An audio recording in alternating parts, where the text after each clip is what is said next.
Assalamualaikum warahmatullahi wabarakatuh. Waalaikumsalam warahmatullahi wabarakatuh. Iya. Jadi untuk sementara di mute-kan dulu ya. Nanti kalau jawab pertanyaan baru mikrofonnya diaktifkan kembali. Oke. Ini udah muncul slide-nya, Adik-adik? Udah, Bu. Ya. Jadi pertemuan ke-11 itu kemarin tentang turunan implisit ya, eksplisit implisit. Sama garis singgung, garis normal. Tapi tidak apa-apa, kemarin itu kita nggak zoom ya, harusnya zoom ya. Setiap pertemuan kita zoom. Nah, ada sebab satu dan lain hal. Oke, kita ulang dari awal saja. Ini slide-nya cuma 11, tapi tiga kali pertemuan ya kan. Terlalu sedikit sebenarnya. Jadi turunan tingkat tinggi diperoleh dari turunan sebelumnya. Turunan pertama dalam fungsi fx, y sama dengan fx, itu f aksen x, dfx, dx. Turunan kedua, d kuadrat fx, dx kuadrat. Turunan ketiga, f triple aksen. Ya. Kalau double aksen, dia turunan kedua. F aksen turunan pertama. Turunan ke n, dia f pangkat n. Ya. X sama dengan d pangkat n, fx, dx pangkat n. Jadi turunan ke n ini diperoleh dari turunan ke n kurang 1. Contoh, ini sudah pernah Ibu jelaskan tadi, apa ya, kita ulang dari awal biar lebih memahami. Pertanyaan yang di forum itu banyak tentang eksplisit, implisit, ya. Implisit, fungsi implisit, turunan dari fungsi implisit. Ya, jadi ulang-ulangi terus contoh soalnya itu dipahami. Dia diturunkan, misalnya turunan Y, tapi terhadap X. Nah, itu implisit. Ya, turunan fungsi Y, tapi tidak ada isinya X. Tapi dia diturunkan terhadap X. Itu maksudnya. Ya. Kalau angka bisa saja dia diturunkan 0, tapi dia bukan angka. Variabel, tetapi diturunkan dengan variabel yang lain. Kan sebenarnya nggak nyambung. Makanya pakai yang implisit. Ya. Oke, ini contoh tentukan turunan kedua dari Y sama dengan 4X pangkat 3 ditambah sinus X. Turunan pertamanya dulu kita cari ya, 12X kuadrat ditambah kosinus X. Nah, ini 12X kuadrat diperoleh dari 3 kali 4, 12. X pangkat 3 kurang 1, 3 kurang 1, 2. Ya. Turunan sinus, kosinus. Nah, ini turunan pertama. Kemudian kita cari turunan kedua, double aksen. Ini double aksen ya. 12X kuadrat diturunkan 24X pangkat 1. Turunan dari cos adalah min sin. Dan seterusnya. Misalnya ditanya turunan ketiga, apa turunan ketiganya? Ya, Y triple aksen. Sama dengan 24. Turunan sin apa? Kembali ke atas ini ya. Kosinus. Positif kosinus.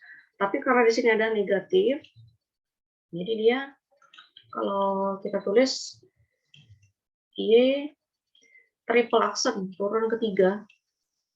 3 yang biar nampak. Triple aksen sama dengan 24 dikurang kosinus X. Nah, gitu ya. Itu aja. Turunan keempat berarti apa? Positif sin X. Ya kan? Turunan keempat dari ini berarti Y4. Mulai dari 4 dia tidak ada yang gini ya, triple gini ya, double, nggak ada. 4 ya tulis 4. Ya, di pangkat 4. X maksudnya. Turunan keempat. Berarti sin X. Turunan 24, 0. Turunan kosinus X, min sin. Jadi min ketemu min. Positif sin. Positif sinus X. Nah, itu untuk turunan tingkat tinggi. Ini contoh yang kemarin sudah ada kuis nomor A1, A4, sama C ya. Ya, itu udah sebagian besar. Betul. Nah, ini yang fungsi implisit kemarin ya, Adik. Jadi kalau dikatakan suatu fungsi implisit jika dalam satu ruas dia ada dua variabel atau lebih. Nah, misalnya di sini nomor 1 x pangkat 3y kuadrat ditambah x kuadrat ditambah y sama dengan 10. Berarti kan di ruas kiri ada dua variabel x dan y, ya kan? Kemudian nomor 2 sinus xy tambah x kuadrat. Nah, di sini ruas kanan y kuadrat, tetapi di ruas kiri ada sudut dari sinus yang dua variabel x dan y. Nah, harus diturunkan secara implisit juga. Kebalikannya eksplisit ya, Dedek. Jadi fungsi aljabar yang sering kita kerjakan itu fungsi eksplisit ya. Y-nya di ruas kiri, X-nya di ruas kanan. Tidak ada yang digabung seperti ini. Nah, ini contoh ya, Dedek bisa ulang-ulangi kembali ya. Nah, kayak gini kan X turunkan Y ya. Variabel 1 aja Y diturunkan terhadap X, dx Y. Nah, tidak mungkin kan karena variabel Y tapi diturunkan dia terhadap X. Nah, ditulislah Y aksen gitu.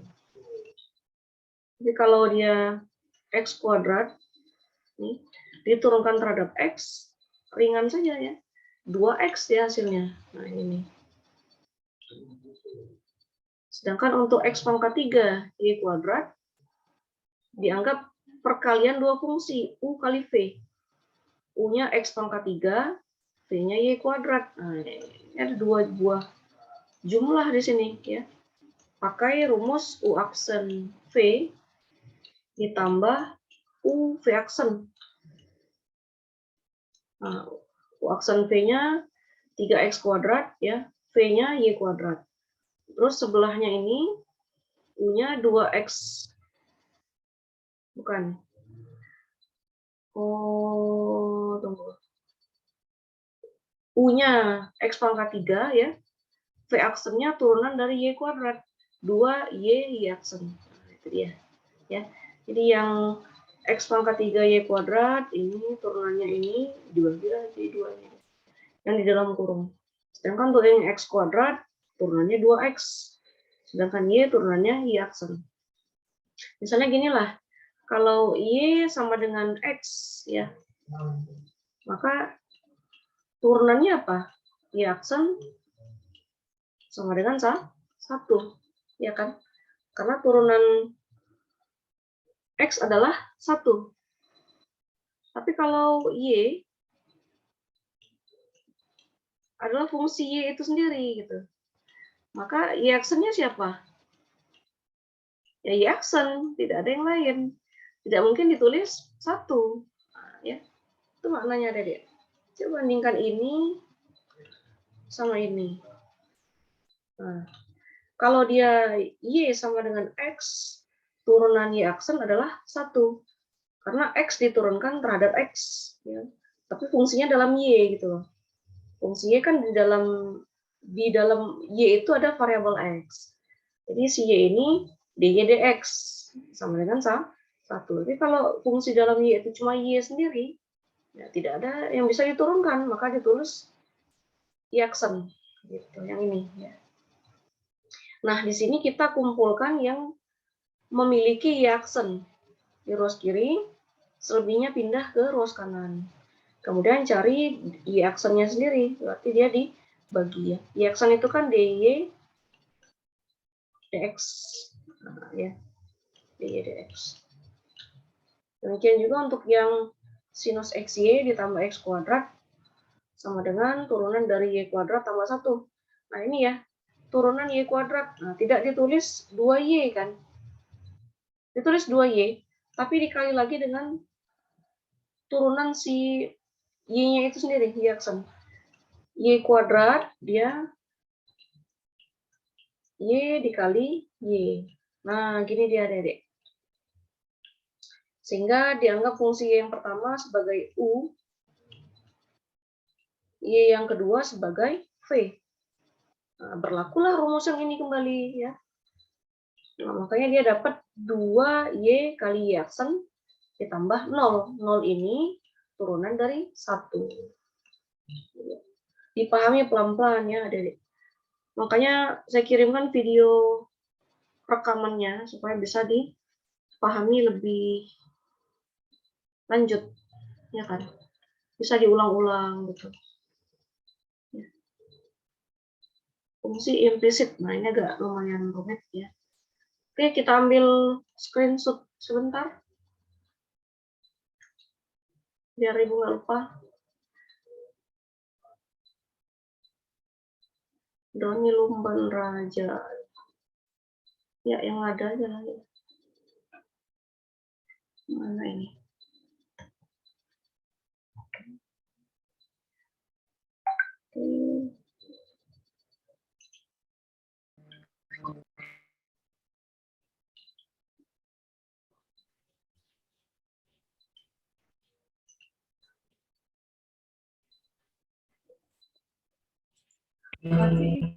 Ini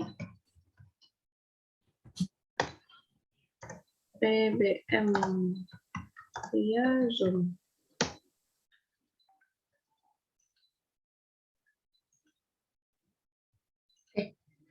Berikut, nah ini bisa diulang-ulang kembali ya, Dedek.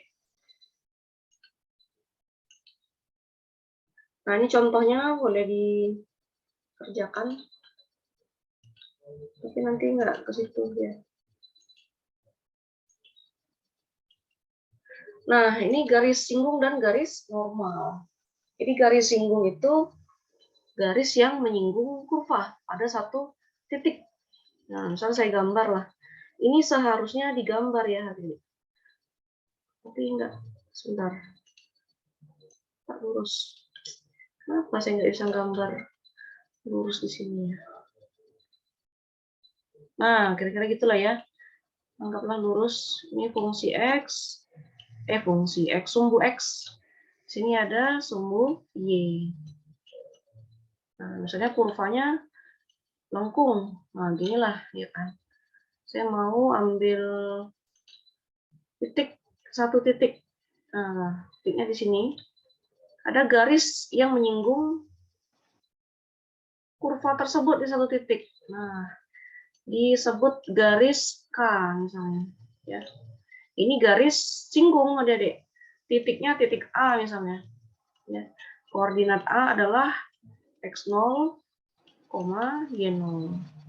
Jadi titik A itu adalah titik persinggungan antara garis singgung K dengan kurva Y. Ini kurvanya kurva Y. Atau fx ya bisa. Y atau fx lah. Karena dia fungsi fx. Fungsi f terhadap x. Nah, setelah garis singgung, garis yang menyinggung kurva di satu titik, garisnya sembarang ya, Dedek. Tapi harus menyinggung kurva fx ini di satu titik. Suaranya di-mute kan dulu ya. Oke. Itu siapa ya? Nanti nggak nyampe materi kita. Nah, kemudian ada garis yang tegak lurus dengan garis singgung. Nah, ini 90 derajat ya, siku-siku. Misalnya garis ini garis L. Nah, garis L itu garis normal. Paham ya? Garis K itu garis singgung. Nah, bisa dipahami ya, Dedek? Jadi kalau garis normal selalu dia tegak lurus dengan garis singgung. Ada deh kalau belajar fisika kan ada itu garis normal N ya. Garis normal N biasanya disimbolkan dengan N. Terus dia ada gaya normal sebesar berapa Newton gitu. Itu pasti sering ketemu di fisika. Terutama benda yang dinaikkan atau diturunkan pada bidang miring. Itu pasti sering ketemu dengan garis normal atau gaya normal. Ya sama saja ya, itu juga ya. Nah, si garis singgung, ya, garis yang menyinggung kurva di satu titik, titiknya X0, Y0, dan ada kemiringan M, karena dia kan miring. Ya, miring. Kalaupun lurus, tetap ada kemiringannya, Dedek. Tapi kemiringannya 0. Tegak juga ada kemiringannya, tapi tidak terdefinisi. Ya. Kalau garis singgung yang sejajar sumbu Y, dia tak terdefinisi, tapi kalau garis singgung yang sejajar sumbu X, dia 0. Kalau miring, berarti ada kemiringannya, ada slope-nya. Ya. Nah, persamaan garis singgung ditulis Y dikurang Y0 sama dengan M kali X kurang X0. M-nya ini, adik-adik, diperoleh dari persamaan Fx, tetapi diturunkan. Ya. M-nya ini diperoleh dari Y aksen atau F aksen X. F aksen X. Untuk gradien nanti ada contohnya ya, bagaimana penggunaan M. Nah, untuk garis normal, setelah M kita peroleh, yang disubstitusi ke dalam persamaan garis normal adalah min 1 per M. Nah, titiknya sama, X0, Y0. Ya. X0 di sini disubstitusi, Y0-nya juga disubstitusi kemarin. Ya. Oke, kita lihat contoh biar lebih memahami ya, Dedek. Ini untuk fungsi yang eksplisit ya. Contoh kedua itu untuk fungsi yang implisit. Ya. Tentukan persamaan garis singgung dan garis normal fungsi Y sama dengan X pangkat 3 dikurang 2X kuadrat ditambah 6. Di titik 2,6. Nah, di sini X0-nya 2. Ya. Y0-nya 6. Gitu ya. Nah, fungsi Y sama dengan X pangkat 3 dikurang 2X kuadrat ditambah 6, ada dia turunkan. Diperoleh 3X kuadrat dikurang 4X. Ya kan, dari sini. Nah, setelah diturunkan, substitusi nilai X0-nya sama dengan 2. Berarti 3 dikali 4, 12, dikurang 8. Hasilnya 4. Nah, 4 inilah yang kita peroleh sebagai M atau gradiennya. Sehingga persamaan garis singgung di titik 2,6, Y dikurang Y0, 6 ya, sama dengan M, 4, kali X kurang X0, X0-nya 2. Sehingga Y dikurang 6 sama dengan 4X dikurang 8. Ya kan? Jadi Y saja, min 6-nya pindah ke ruas kanan. 4X dikurang 8 ditambah 6. Nah, min 8 tambah 6 kan min 2. Ya kan? Jadi Y sama dengan 4X dikurang 2. Ini hasilnya. Oke. Sedangkan untuk persamaan garis normal di titik 2,6, Y dikurang Y0, Y0-nya 6, sama dengan min 1 per M. Jadi min 1 per 4. X dikurang X0, X0-nya 2. Jadi Y dikurang 6 sama dengan min 1/4 X ditambah setengah ya. Karena kan min 4 kali X, min 4X. Min 1/4 dikali min 2, positif 2/4 ya. Sebenarnya gini ya, Dedek. Coba. Harusnya gini ya. Y dikurang 6 sama dengan min 1/4 X ditambah 2/4. Nah, untuk catatan adik-adik, kalau fungsi persamaan ini belum selesai, jangan disederhanakan seperti ini. Ini nggak boleh ya. Apalagi langsung ke 13/2. Nah, ini nggak boleh. Walaupun secara desimal dia nilainya sama. Tapi tidak tidak selesai, jangan disederhanakan. Karena suatu saat pasti menemukan kesalahan. Nah, bagus diselesaikan sampai akhir, baru disederhanakan di akhir. Nah, setelah ketemu bentuk seperti ini, diselesaikan Y dikurang 6 sama dengan min 1/4 X ya, ditambah 2/4. Nah, min 6 di kiri, pindah ke kanan. Ini saya hapus. Pindah ke kanan, ya. Ini sama dengan pindah ke kanan jadi plus 6. 6 saya ubah langsung ke pecahan biasa. Jadi 24/4. Supaya dia bisa dijumlahkan dengan 2/4. Nah, sehingga hasilnya Y sama dengan min 1/4 X 2/4 ditambah 24/4 ditambah 26/4. Nah, inilah hasil akhirnya, Dedek. Ya. Itu apa aja, Dedek? 26/4. Nah, kalau di hasil akhirnya kan 13/2 ya. Nah, tidak boleh disederhanakan 1/1. Ini satu aja disederhanakan seperti ini. Min 1/4-nya tidak. Nah, itu nggak boleh ya. Atau kalau Dedek mau sederhanakan, ya nampak ya, Y sama dengan min 1/4-nya saya keluarkan misalnya. Ya, buka kurung, X, min 1/4 keluar jadi min 26. Nah, seperti ini saja boleh ya. Tidak ada yang disederhanakan. Atau tidak ada pecahannya. Jadi kalikan 4Y. Karena kalau ini dibagi 2, otomatis di ruas kiri juga harus dibagi 2, Dedek. Ini kan persamaan ya, ada ruas kiri, ada ruas kanan. Jadi kalau di kanan dikali setengah, di kiri juga harus kali setengah, Dedek. Gitu. Alasannya seperti itu. Jadi tidak boleh asal disederhanakan sepihak seperti ini. Ya.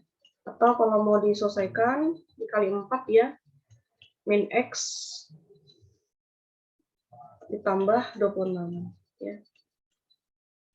Atau 4Y ditambah X, ini X nih, dikurang 26 sama dengan 0. Nah, boleh seperti ini ya. Yang ini atau yang ini. Oke. Jadi nanti video ini saya kirim di link YouTube ya, biar disimak lebih detail. Nah, nomor 2 ini contoh untuk persamaan yang eksplisit ya, implisit. Jadi boleh baca bandingkan dengan penjelasan Ibu sebelumnya. Jadi untuk pertanyaan atau bagi yang ada yang kurang jelas mengenai penjelasan hari ini, boleh di forum diskusi saja ya, Adik. Lagi pula itu Ibu nilai keaktifan belajarnya. Ya, jadi harus sering-sering lah ngisi forum diskusi di learning. Oke, baik bertanya, menanggapi, atau memberi saran. Oke, sampai di sini ya, Dedek. Saya akhiri. Assalamualaikum warahmatullahi wabarakatuh. Waalaikumsalam warahmatullahi wabarakatuh.